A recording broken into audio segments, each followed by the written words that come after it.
적분과 통계 13번째 강의 시작하겠습니다. 오늘 학습할 내용은 부분적분을 이용하여 정적분을 구할 수 있다. 그리고 무한급수와 정적분의 관계를 알고 활용할 수 있다 입니다. 먼저 부정적분에서의 부분적분식을 살펴보십시다.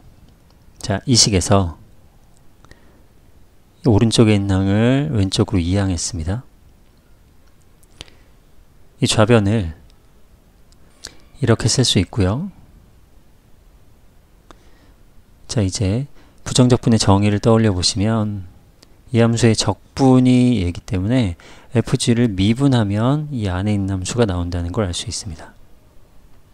즉, 이 좌변에 있는 함수의 부정적분 중 하나가 fg라는 두 함수의 곱이라는 걸 알 수 있습니다. 따라서 이 좌변에 있는 함수를 정적분한다고 생각하면 a부터 b까지 좌변에 있는 함수를 정적분하면 그 결과는 한 부정적분인 fg에 대해서 a, b를 대입한 결과가 같을 것입니다.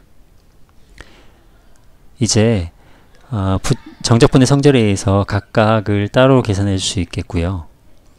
그리고 하나를 이항하면 이런 결과를 얻을 수 있습니다. 이 식을 살펴보시면 부정적분에서의 부분적분식의 적분 구간만이 있음을 알 수 있습니다. 따라서 정적분의 부분적분도 부정적분의 부분적분과 동일하게 하되 적분 구간도 그대로 써주면 된다는 사실을 알 수 있습니다. 관련된 문제 풀어보도록 하겠습니다. 자, 이 함수는 앞에 1이 있다고 생각을 하는 거죠. 따라서 fx가 log x, f'x는 x분의 1이고요. g-x가 1이고 따라서 gx를 x로 보는 거죠. 그러면 fg가 들어가겠죠? 그렇기 때문에 x log x, 그리고 여기에 1부터 2까지 이렇게 쓸 수 있다고 방금 학습했고요. 빼기 인테그랄 1부터 2까지, 여기는 f'g, 즉 x분의 1 x dx가 됩니다. 따라서 대입하시면 2 대입하면 2죠. 빼기 1 대입하면 0입니다. 마이너스 인테그랄 1부터 2까지 1 dx입니다. 2 빼기 1 적분하면 x고요.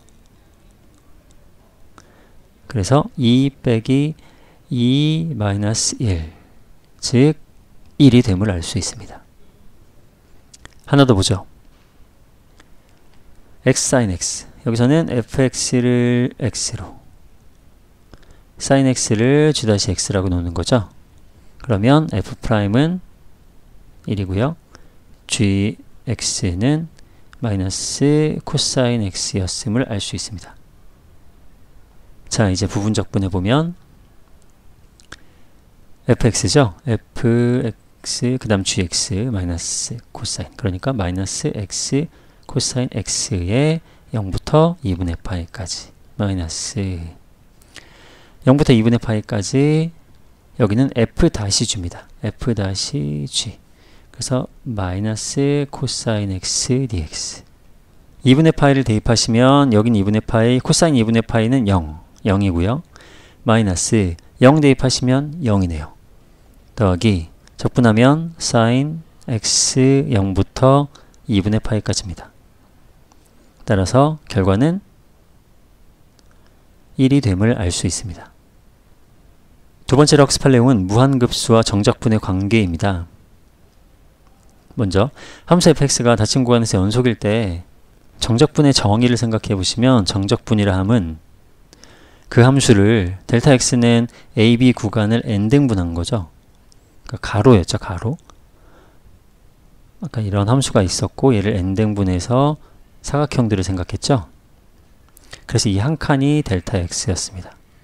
즉 가로, 그 다음에 이 부분은 세로에 해당하죠. 높이, 이 사각형의 가로, 세로. 즉 정적분은 결국 무한히 더한 극한, 그러니까 극한 값인데 무한히 더한다. 이걸 뭐라고 했죠? 네, 맞습니다. 무한급수라고 했습니다. 그러니까 즉 무한급수를 정적분의 형태로 바꿔 쓸 수 있다는 것을 알 수 있습니다. 그리고 여기서는 구조를 살펴보셔야 하는데요. 달라지는 부분을 살펴보시면 여기가 바로 달라지는 x값에 해당될 거고요. 이 델타 x는 한 칸의 길이, 즉 AB 구간을 n등분한 한 칸이 될 겁니다. 특히 닫힌 구간이 0부터 a까지, 즉 정의되는 구간을 ab가 아니라 0부터 양수 a까지라고 한다면 델타 x는 n분의 a가 될 거고 xk는 0부터 출발하니까 n분의 ka가 될 겁니다. 그러면 이런 꼴로 더 심플한 형태가 됨을 알 수 있습니다. 그러니까 즉 살펴봐야 할 건 어떤 함수가 있는데 그 속에 이 시그마에 의해서 달라지는 이 부분, 그리고 이 델타 x에 해당하는 부분, 이 부분을 보시면 어떤 정적분인지를 알 수 있다는 얘기입니다. 문제를 확인해 보겠습니다. 무한급수입니다. n이 무한히 커질 때 n 5제곱분의 1 4제곱부터 n 4제곱까지 합을 구하는 문제인데요. 정적분으로 바꾸는 방법을 살펴보도록 하겠습니다. 먼저 시그마로 표현해 보겠습니다. 자, 괄호 부분을 살펴보시면 1 4제곱부터 n 4제곱까지 있습니다. 따라서 k는 1부터 n까지 k의 4제곱이라고 쓸 수 있습니다. 그리고 이 n 5제곱 중에 4제곱을 안으로 넣어 보겠습니다. 그럼 다음과 같이 쓸 수 있고요. 자, 여기서 방금 학습한 정적분의 무한급수 형태의 정의를 다시 한번 살펴보도록 하겠습니다. 비교해 보십시다. 이 식을 정적분으로 바꿀 때 어떻게 바꿀 수 있다는 거죠? 자, 위아래를 비교해 보십시다. 극한이 있고요. 시그마 있고요. 자, 이 부분이 바로 f겠죠. 그리고 n분의 1에 해당하는 부분이 바로 n분의 a가 될 겁니다. 그리고 시그마 속에 f 속에 있는 n분의 ka, 바로 n분의 k가 되겠죠. 따라서 인테그랄 0부터 a가 얼마라는 걸 알 수 있습니까? 네, 1입니다. 1. 그 다음에 여기 fx가 들어가야 되는데, 그러니까 얘가 바로 x라고 보시면 됩니다. 얘가 x, 얘를 x라고 생각하시라고 그랬죠. 얘가 x고요. 그러면 fx는 뭘까요? x의 4제곱이 되겠죠. fx는 x의 4제곱 dx. 그러니까 즉 이 무한급수를 이런 정적분의 형태로 바꿀 수 있다는 말씀을 드리는 겁니다. 하나 더 풀어보도록 하겠습니다. 네, 이번에도 이 식을 시그마로 표현해 보겠습니다. 이렇게 쓸 수 있겠습니다. 정적분의 정의와 비교해 보도록 하겠습니다. 리미트 있고요. 시그마 있고요. 자, n분의 1을 안으로 넣을 필요가 있겠네요. 다시 써보겠습니다. 리미트 n이 무한대로 갈 때 시그마 k는 1부터 n까지, 여기까지 갔죠? 1 플러스 n분의 k의 세제곱 n분의 1. 어떻게 바꿀까요? 달라지는 부분 n분의 a, n분의 1. a가 얼마란 뜻? 1이란 얘기죠. a가 1이라고 생각하면 이게 바로 x에 해당한다고 그랬죠? 이 부분이 바로 x에 해당합니다. 그러면 fx는 여기까지가 되겠죠. 적어봅시다. 0부터 아까 a가 1이었죠? 1까지. 그리고 fx가 뭐죠? 1 플러스 x의 세제곱이 되죠. 그래서 이 무한급수를 이 정적분으로 바꿀 수 있습니다. 이후 정적분의 계산은 하시면 되겠고요. 이번 퀴즈는 열린 문제라고 생각할 수 있는데요.